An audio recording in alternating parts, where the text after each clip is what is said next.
Bon, Eva, c'est l'heure de votre zapping. Je sais qu'on va comprendre. On va Quels essayer. sont les programmes que vous avez repérés et quel thème, si tant est qu'il y en ait un, qui se dégage de la soirée? Oui, les affres de l'adolescence. Vous savez, ce moment vibrant d'insouciance et d'inquiétude en même temps. Ce soir débute sur Canal+, l'exceptionnelle série It's a Sin.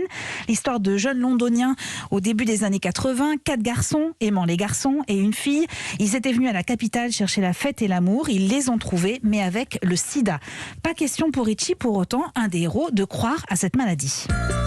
You can't have a gay flu, and no one dies of... Plus remarquable qu'elle respire l'énergie, le bonheur d'être ensemble et de vivre avec une super bande son comme vous venez de l'entendre. Ouais. Sur le site de France.tv, un autre jeune homme dit « J'ai survécu, autant bien survivre ». Hugo Clément réalise actuellement une série d'entretiens dans le cadre de la collection Génération 2021 et il a interviewé à distance Anas, étudiant lyonnais devenu malgré lui le symbole de la précarité étudiante. Fin 2019, il avait décidé de s'immoler par le feu devant le Crous, très gravement blessé. Il raconte cette journée. Ce jour-là, je suis allé m'acheter un cigare. Je suis allé prendre 3 éclairs au chocolat et au café parce que je me suis dit que autant mourir, autant en profiter quelques instants. Puis après, je suis allé dans une station d'essence et donc j'ai pris 5 litres. Je suis allé devant le Crous, je me suis versé sur la tête. Je me suis brûlé à partir du bras et j'ai vu blanc pendant quelques minutes. Puis j'ai été éteint par Kevin, un gars du chantier du coin, que je remercie par ailleurs. C'est Alors, incroyable, voilà. j'ai été éteint. Oui, il est depuis sa chambre d'hôpital, le visage et les mains totalement brûlés. Et pourtant, il redouble d'énergie et dit vouloir se battre avec encore plus de force pour lutter contre la précarité des jeunes.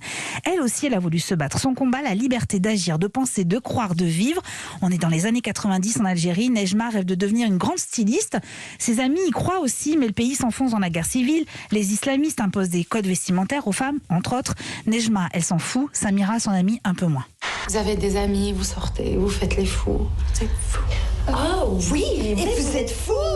Allez, Samira. S'il te plaît, Samira, s'il te plaît. Non, S'il te plaît. Samira, B-E-2-N-Y-B. Premier couplet. Allez, vas-y, s'il te plaît. B-E-2-N-Y-B. Mon nom à moi, c'est Béni B. Oui, tu l'as deviné. J'ai été bouleversée par Papicha, le film de Mounia Medour, porté notamment par Lina Koudry dans la peau de Nejma.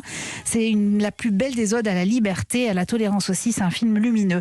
Insouciance et gravité sur vos écrans avec It's a Sin à 21h sur Canal+, Génération 2021 sur France.tv et Papicha, c'est sur Ciné Plus Club à 20h50. Voilà, et moi je vais faire Shazam, Orchestral Manœuvre d'Art. Oui. La chanson s'appelle Enola Gay. Merci beaucoup Eva Rock, vous revenez, on va parler théâtre dans votre indispensable et Bertrand Chameroy. On vous retrouve demain à 7h40 pour la Toucha, mais moi d'ici là j'aurais compris les règles de Koh-Lanta.